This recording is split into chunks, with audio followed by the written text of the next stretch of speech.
Hello students, our next topic is image formation by convex mirror.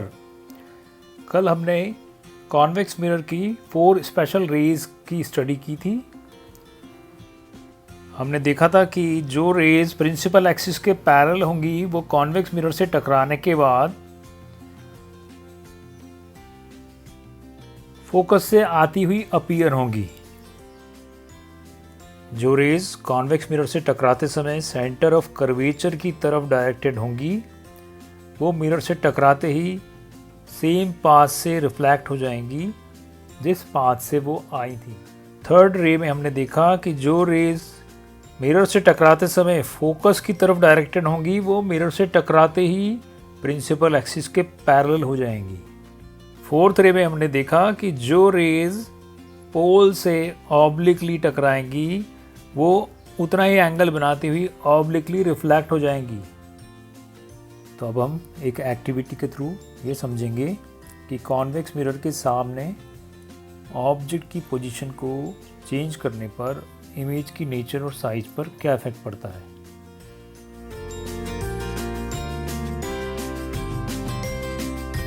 This is a convex mirror. Bulging out surface पर ही reflection होता है इसमें। तो जैसा हमने कॉनकेव मिरर का एक एक्सपेरिमेंट करके देखा था ऐसे हम यहाँ भी देखेंगे कि ऑब्जेक्ट की पोजीशन चेंज करने पर इमेज की पोजीशन किस तरह से चेंज होती है। अभी हम मिरर के बिल्कुल पास हैं और देख रहे हैं कि वर्चुअल और इरेक्ट इमेज बन रही है। As we move away from the mirror the image is still virtual and erect, smaller in size. As we move away further, we can still notice that nature is still virtual and erect, and so on. We are moving, but image is still virtual and erect.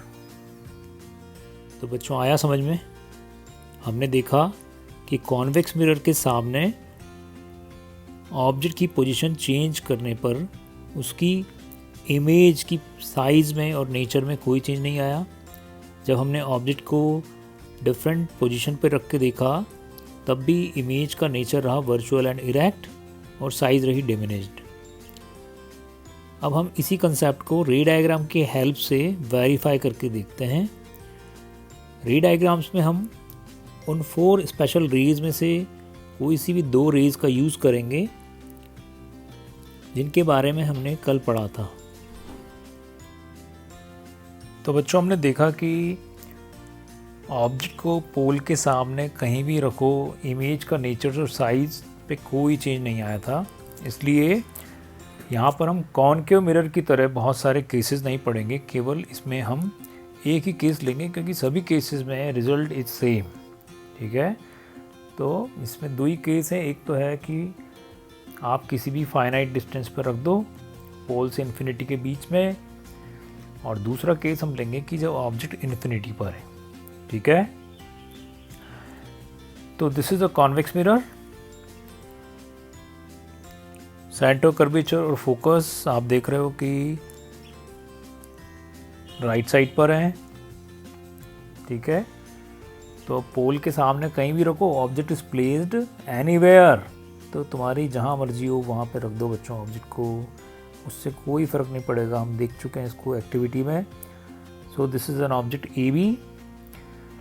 अब point A को हम choose करते हैं और point A से निकलने वाली infinite raise में से 2 रेज हम चूज़ करते हैं जिनके बारे में हमें पहले से पता हो। ठीक है, तो जो 4 रूल हमने पढ़े थे उनमें से किसी भी 2 इम्पॉर्टेंट रेज का हम यूज़ करते हैं यह देखने के लिए कि वो लाइट रेज कहाँ मिलती हैं या मिलती हुई दिखती हैं। अगर लाइट रेज एक्चुअल में मिल जाएंगी तो वहाँ पर एक ही रियल इमेज बन जाएगी, और अगर लाइट रेज एक्चुअल में नहीं मिलेंगी लेकिन हमें मिलती हुई दिखेंगी, हमारी आइज़ को इल्यूज़न होगा, हमारा ब्रेन इंटरप्रेट कराएगा कि ये लाइट रेज कहीं पीछे से आ रही हैं, तब एक वर्चुअल इमेज बनेगी।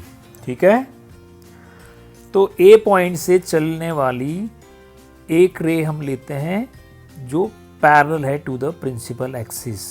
A ray coming from A which is parallel to the principal axis, तो हम देखते हैं कि after striking the mirror this ray will reflect in such a way that it will appear whether it is coming from focus. This is the special ray. Okay? तो A से चलने वाली पहली रे जो प्रिंसिपल एक्सिस के parallel थी, हमें पता था वो इस ढंग से रिफ्लेक्ट होगी कि लगेगा फोकस से आ रही है। अब हम सेकंड रे लेते हैं A से चलने वाली, तो वो है सेंटर ऑफ कर्वेचर की तरफ डायरेक्टेड। एक ऐसी रे लेते हैं जिसका डायरेक्शन सेंटर ऑफ कर्वेचर की तरफ, ठीक है। ये देखो, अब हमने ये चली तो ए से है और मिरर से टकरा गई। अब क्योंकि ये सेंटर ऑफ कर्वेचर की तरफ डायरेक्टेड है, ये देखो इसका डायरेक्शन सेंटर ऑफ कर्वेचर की तरफ है, इसलिए ये रे जो है टकराते ही यहीं से रिफ्लेक्ट हो जाएगी, मिरर के पीछे नहीं जा सकती। वो तो हम बता रहे हैं उसका डायरेक्शन है। ये देखो, ये हमने ब्रोकन लाइन से यही बताया है कि ये रेज सेंटर ऑफ कर्वेचर के डायरेक्शन में थी, इसलिए ये मिरर से टकराते ही रिफ्लेक्ट हो गई, इस डायरेक्शन में आ गई, ठीक है। अब ये दोनों रेज को हम ध्यान से देखें कि ये लेफ़्ट साइड पर तो धीरे धीरे इनके बीच की डिस्टेंस बढ़ती जा रही है। ये देखो, इनके बीच की डिस्टेंस बढ़ती जा रही है, इसका आगे जाके और बढ़ेगी और ये रेज कभी भी नहीं मिल पाएंगी। ये देखो, these rays will never meet. तो फिर क्या होगा, तो फिर ये नहीं मिल पाएंगी, तो इनकी रियल इमेज नहीं बन पाएगी। लेकिन यहाँ से देखने पर ऑब्जर्वर को लगेगा कि these light rays are coming from a point behind the mirror, यहाँ से आती हुई दिख रही है बच्चों। तो ए से चल के आने वाली लाइट रेज हमें ए डैश पर मिलती हुई अपीयर हो रही हैं। Therefore A dash is a virtual image of A. Similarly ये जो ए के बिलो जो पॉइंट्स हैं, इन सब की इमेज भी ई डैश के बिलो बन जाएगी और इस तरह से ई डैश बी डैश एक इमेज बनेगी। So we can observe image is virtual and erect. सीधी इमेज है, वर्चुअल है क्योंकि है नहीं लेकिन दिख रही है मिरर के पीछे। ध्यान रखो, वर्चुअल इमेज हमेशा मिरर के पीछे बनती है, सीधी बनती है, ठीक है। तो बच्चों इसका नेचर हुआ वर्चुअल इरेक्ट, साइज हुई डिमिनिश्ड यानी स्मॉलर देन द ऑब्जेक्ट, और पोजीशन हुई बिटवीन पोल एंड फोकस, ठीक है।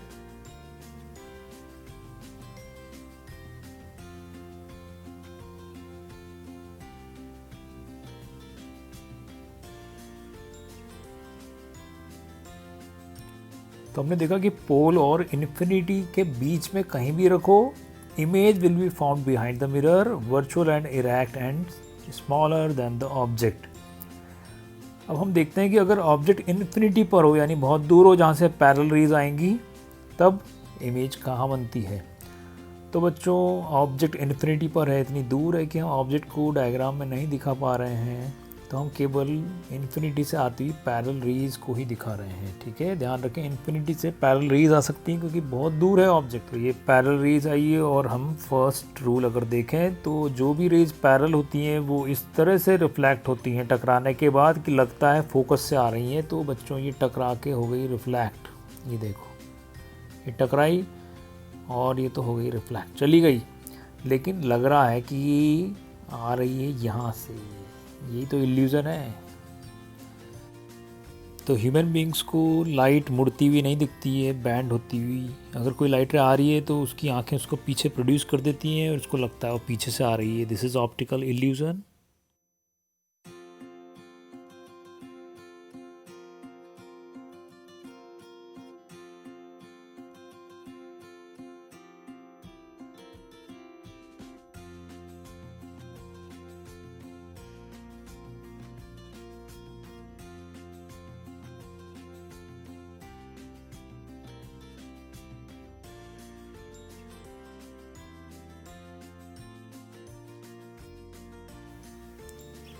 तो इस तरह से हम देख रहे हैं कि ऑब्जेक्ट से टकरा के आने वाली सारी रेज पैरेलल हैं क्योंकि ऑब्जेक्ट इन्फिनिटी पर है। ये सारी रेज जो हैं, इतने ज़्यादा एरिया से जो आती हुई रेज हैं, वो सब एक छोटे से पॉइंट F पर सिमट गई हैं। ये एक पॉइंट पे मर्ज हो गई हैं। तो इसका मतलब वो जो इतना बड़ा ऑब्जेक्ट खड़ा होगा इन्फिनिटी पर, वो एक पॉइंट साइज ऑब्जेक्ट बन गया है, यानी उसकी इमेज पॉइंट साइज हो गई है।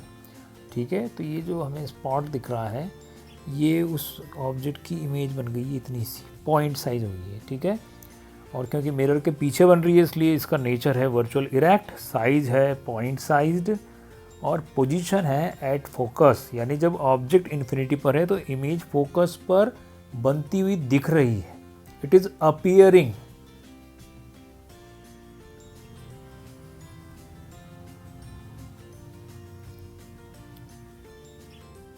तो बच्चों, ये था image formation by convex mirror.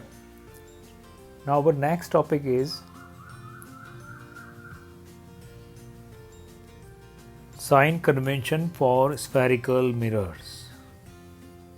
तो बच्चों, कन्वेंशन का मतलब होता है पुरानी मान्यता, जो पहले से हम मानते चले आ रहे हैं। साइन तुम्हें पता ही है, पॉजिटिव नेगेटिव के साइन की बात हो रही है। रिफ्लेक्शन, यानी जब स्फेरिकल मिरर से लाइट रे टकरा कर रिफ्लेक्ट होती है, तो उसमें आप ऑब्जेक्ट की डिस्टेंस, जहाँ पे लाइट रेज मिल रही है वहाँ इमेज बनेगी, तो वहाँ इमेज की डिस्टेंस, इन सब के साइन हमें क्या लेने हैं, पॉजिटिव लेने हैं या नेगेटिव लेने हैं, ताकि जब हम न्यूमेरिकल्स में इनको यूज़ करेंगे तो हमारा आंसर जो होगा वो बिल्कुल सही आए। इसलिए हमें साइन का स्पेशली इसमें ध्यान रखना है। तो यही है sign convention for reflection by spherical mirrors. तो देखो, पोल को तो तुम नंबर लाइन का 0 मान लो। ठीक है, अब तुम्हें पता है कि 0 जो नंबर लाइन का होता है, तो उसके राइट साइड पर जब हम चलते हैं तो पॉजिटिव साइन से एक्सप्रेस करते हैं नंबर्स को, और लेफ़्ट पे चलते हैं तो नेगेटिव साइन से एक्सप्रेस करते हैं।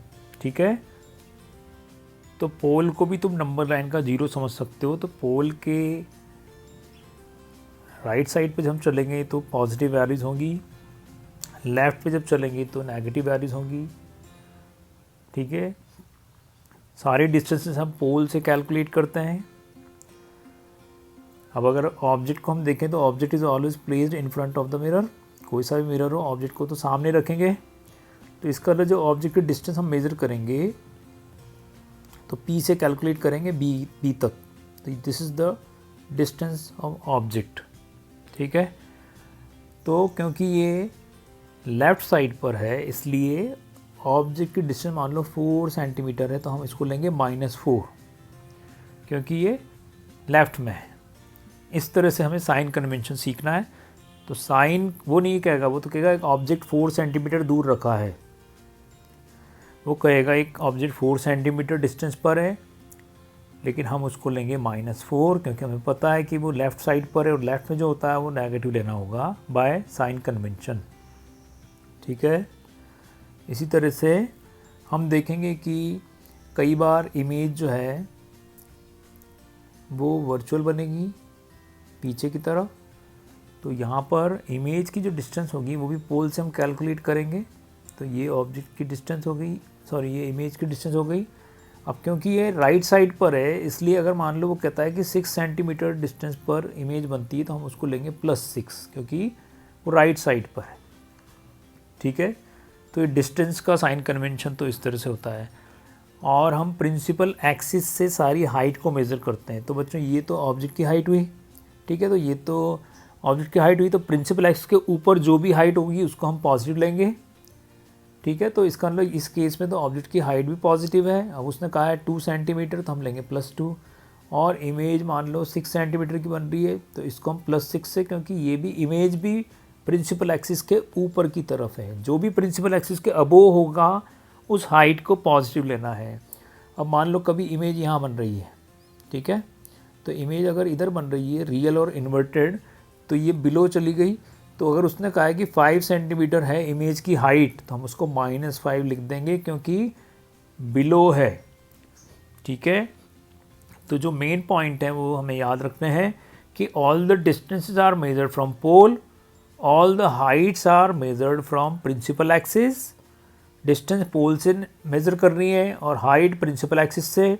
फिर डिस्टेंस में क्या रूल है कि जो भी पोल के राइट साइड पर होगा, एक्चुअल में हम लाइट रेज को by convention left to right ही लेते हैं आती हुई हमेशा, ठीक है ना।